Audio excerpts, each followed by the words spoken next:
Yeah, 100%. Anyway. Now, can we talk about some other electric cars real quick since you brought it up? So, Maisie Williams sang in the e-tron, was it? E-tron? Yeah, I don't know how to think say that it. was the e-tron. Yeah. Yeah, and at Fully Charged, we had a lot of conversations about other electric cars and whether or not, kind of they're legit and if we should be supportive of it or if it's kind of what I guess they'd call greenwashing, right? But one thing I saw, and this was a car that was at Fully Charged Live, was the Porsche Taycan, and this came out recently from Autoblog.com. They took it on a real-world range test, which is absolutely what I want to do as well. And I read through this whole article. It was very interesting. But basically, the range test they did, and I've seen a couple others as well, and even in my own range test, we're looking at like 260 real-world miles in the Porsche Taycan. And the EPA rating is only 201. So there's something seriously flawed with how this measurement works.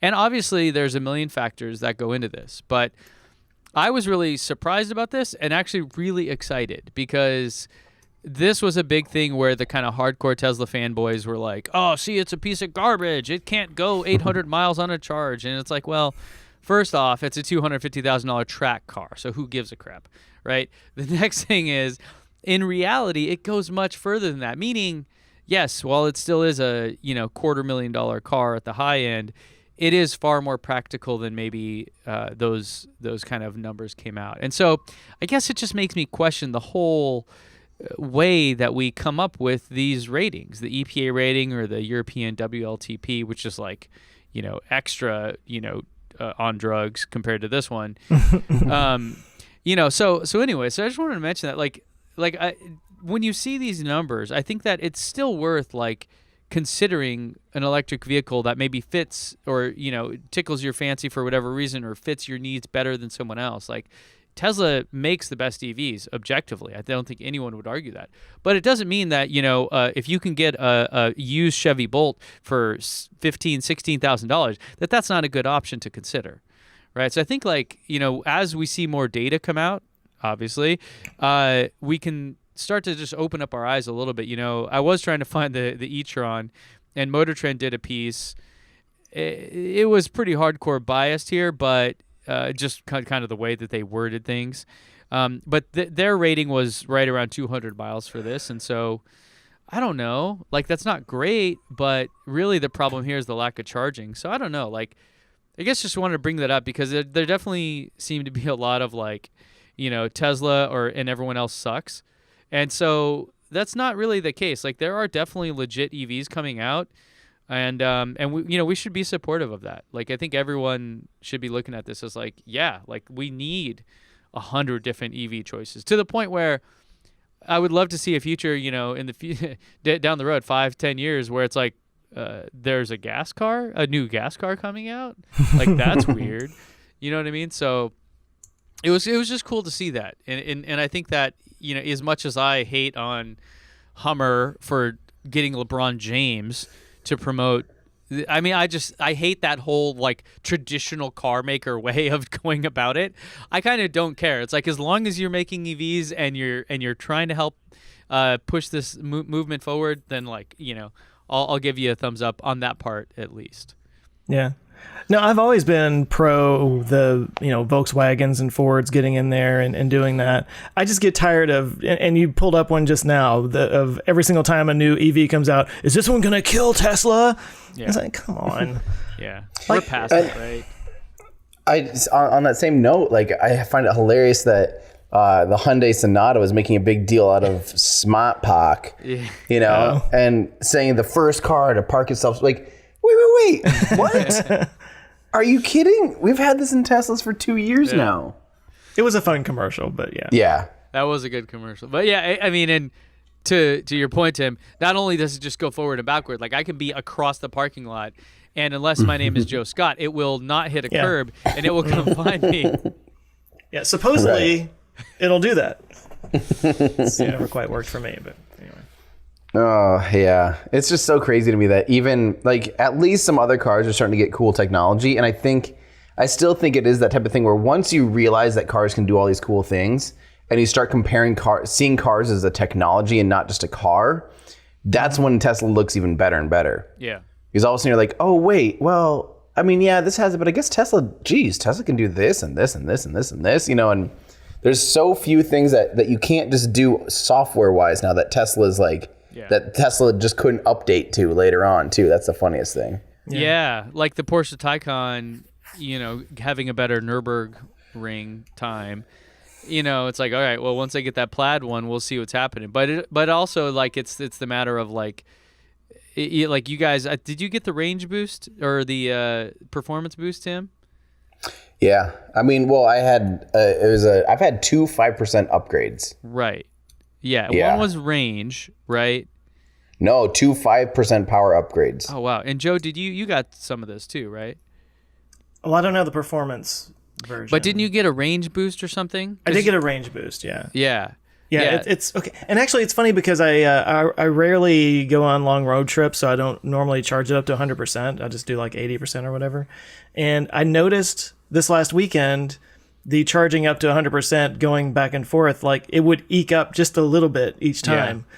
Like when I first charged it to go down there, it was like 3, I don't know, 17, 18, something like that. And then like on the way back, it was 324. Yeah. So yeah, so yeah, I think you're totally right, Tim. I mean, largely, well, I think price is probably the biggest reason why someone wouldn't buy a Tesla. If you're looking at an electric car and you start shopping around, and for whatever reason that brought you there, you're probably going to look, at like you said, at the tech, the range, the performance, all those things, and be like, oh, well, this is objectively the best electric car out there. The only reason you probably wouldn't buy one, like I said, is again, if you could buy. In fact, we had a great question at Fully Charged Live from someone that's like from a woman that said, hey, look, I work at a mall, I make minimum wage, I want an electric car. Tesla's just not even in the picture. Even a used whatever, not even something I can consider, right? You got every other bill that you have to pay, like it's just not even. And so that's where, like, yeah, I think if you could find a $10,000, Chevy Bolt or Nissan Leaf or something like that, awesome, absolutely. Like, I think that's where I actually think we got a good question during that panel from Chelsea Sexton about what other areas are kind of wide open, right? Like, if you wanted to look at it and say, hey, let's start an electric car company, what should we make? How about a sports sedan? Like, ooh, that's going to be really, really hard. So let's find one that's maybe not. So what areas does Tesla not? I think the area that Tesla really doesn't really seem to have a play in is the really like kind of economy cars, like the $15,000 and under. So I think that there's a huge market there for Honda or Toyota, somebody that produces Volkswagen that produces those kind of cars to really kind of knock it out of the park. And I think everyone should be totally stoked on that. Regardless of how many come to market or whatever, like that would be probably a bigger impact than an even faster or longer range, EV. Yeah. I mean, if you just want to go electric, just because that's something you've always wanted to do for whatever reason, there's plenty of options out there. Like like a year before I got the Model 3, I came this close to buying, what was it? A Fiat 500e. Oh yeah. I so want one of those. It was pretty dope, but I mean, it only got like about 100 miles on it of range, but But I went and test drove it, and I was like, "This is awesome." It's fun, right? Yeah. Yeah. If I hadn't already had a reservation on the Model 3, I would have just. It was like, do I just get this for a year and then get the Model 3, or just hang on to, I remember the deal was I had that diesel Jetta, and it needed like $5,000 of work done on it, and that Fiat was like $10,000. Right. So it was like, do I spend twice what I need to spend on the car just to keep it going for this new one? Or, anyway, it just worked out. I just decided to go ahead and just fix it up. But. Yeah, and like the e-Golf thing too was kind of in that space, and that like really compact car, really economical. It's kind of funny, and we talked about it before. Like I just think that there's a point of the actual physical space of the car is too small to fit a big battery in. So I mean, unless we have unless the solid state batteries or something else come out that really are a giant leap forward in battery tech, it'll be a thing where you're like, well, okay, this is really about as good as it's going to get. But $9,000 gets you to work and back, still serves 70-80% of your needs. Hell yeah. Like that's awesome. It's not a Tesla, but the point should be, let's go electric. If you can afford a Tesla, obviously you're going to buy one, but because for that money there's not a better car out there, but if you can't afford it, I think that's my point, is like, if a Tesla is just even at the cheapest level way outside of your price point, then it doesn't mean you can't go electric. I feel like still the biggest hurdle for somebody to go electric, and I'm going to tie somebody's income level in with this, and maybe I shouldn't, but I generally associate somebody that, well, okay, if you're living in an apartment and you have to park on the street and you don't have your own garage, that's difficult to charge, Right. And you might also be in a position where it's a $35,000 car is just kind of out of your range or more. So I still feel like when we get it to where every parking lot has a charge station in it, where you could just park wherever it is you're working, charge up, because you're already there for, let's say, 5 to 8 hours that day. You're fully charged by the time it's time to go home. Right. But we're not there yet. I still feel like that's the biggest hurdle. Just objectively. Right. That's a good point. So if you can't afford the base level Model 3, let's say, then chances are you probably don't own a home also, or you own a home in San Diego, and of course it's insanely expensive. But but point being, like there needs to be that lower end market, and we had some of that discussion as well, where superchargers, which I just did a video on that, which talked about how far ahead they are and how kind of great that network is. It's not everything for everyone. The supercharger network was designed for long distance travel. It's not designed as your top off point just in your neighborhood or at your work. So the thing we need to solve that, in some cities, like I know in San Diego we're doing this, is that new construction are being required to install these, and they're generally free. So, for example, where I park my car, there are 6 EV chargers, and they're all free. Even though there's 2 3, 4, 5. There's like 12 EV chargers. They're all charge point with the exception of 2, but they're all free. So even though it's charge point, it's a free one that's not listed publicly, and you have to be a resident to get in. So the thing with that's cool is then that enables this, right? It enables, hey, I can have an EV that's not a Tesla because I don't really ever need to go to a supercharger network. The only time that sucks is when I do want to go on a road trip, because then despite Electrify America and everything else growing and doing well, they still very much are, not nearly where the supercharger network is. And speaking of experienced supercharger network drivers, Timothy is back. Hi, guys. That kind of worked. Yeah. Smooth transition, huh? What did I miss? We just been vamping this whole time. I was like this far away from being like, okay, let's just acknowledge that one of us fell off the planet for a minute. and then you popped right back up. Florida just sank into the ocean. Yeah. Right. The craziest thing is I'm wired in right now. Hardwired in, and it's still this bad. So I had to redo everything. And I don't know. We'll see. You look better now. Yeah, it feels good. A little crisper. Let's just say it feels good. Looking. So what are we talking about? What did I miss for the last 10 minutes as I try to fix my internet? We were just ranting about, how cheaper, you don't have to be rich to drive an electric car, but you probably won't get a Tesla, and that's okay. Right. There's lots of good options out there, and charging is kind of the big deal, but yeah. Well, I was also going to get around to the idea that we don't have to have one car that does everything. If you are just a commuter thing in a city, then some small Chevy Bolt kind of thing probably do you just fine. Mm-hmm. Especially if you're a 2-car household, you could have one EV and one gas car to take your trips on or whatever.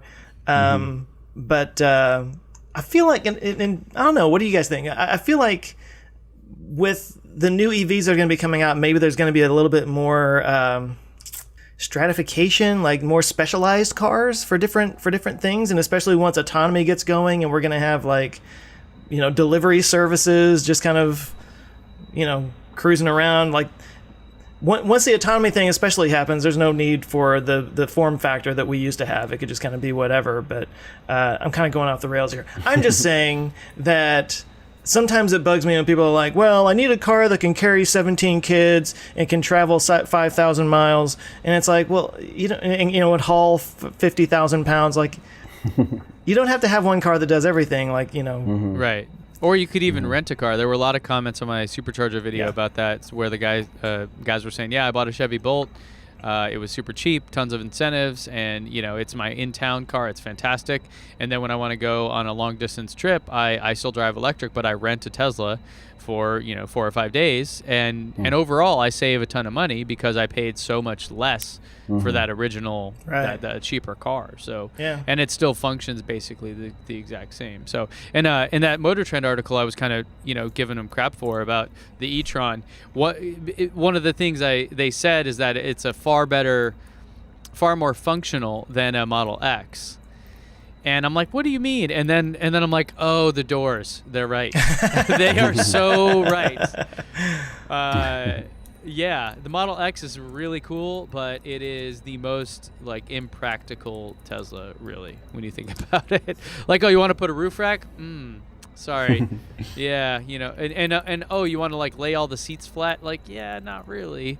It's just there's so many things about it that are really cool, but it probably looking at the Model S is probably a far more functional vehicle when it comes down to it.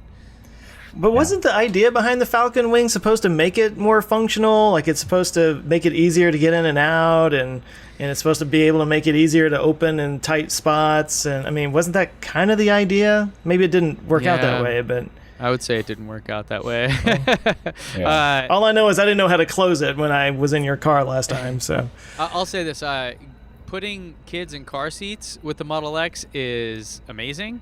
You just stand fully upright. You just pop them right in. Otherwise you're when they're real little, it's easy, but as they get kind of in this bigger stage before they can get into the car seat themselves, you kind of have to fish them in there. It's just very kind of awkward. So yeah, it's definitely better in that regard. But there are hundreds of other issues that come up with those doors. If there's water on the roof and it just falls all off into your car, Which what? I know that minivans are obviously currently the furthest thing from cool, but it is shocking to me they couldn't take almost that exact same door design and have it so the top rail or the rail was hidden on the top roof, and slid back or something, and on the Model X, on a Model X instead of the big crate. But then it wouldn't be exotic. I'll tell you what though, if they just made let's say the Falcon Wings were an option, and there was a version of it with regular doors, I bet it would have sold, double of what it did. And some people got Falcon Wing doors because it's cool and they want attention, But other people, most people would have been like, no, that's weird. And in some cases, there have been times when I parked and I'm like, crap, this is really close. Or someone parked next to me. And yeah, the Falcon Wing door was able to open fully. It's like, wow, that was amazing. Other cases, when, there's a shadow on top of the car, the door won't open at all, zero.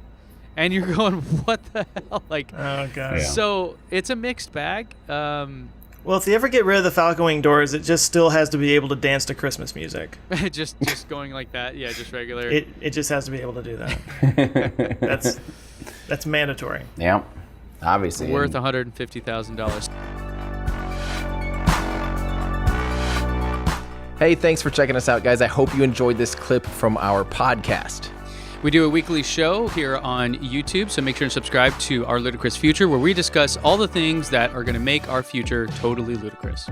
You can join us here on YouTube or at any of your favorite podcast places. Plus, if you want to get some behind-the-scenes stuff and join a cool community, you can help support the channel at patreon.com. Thanks a lot. Thanks, guys.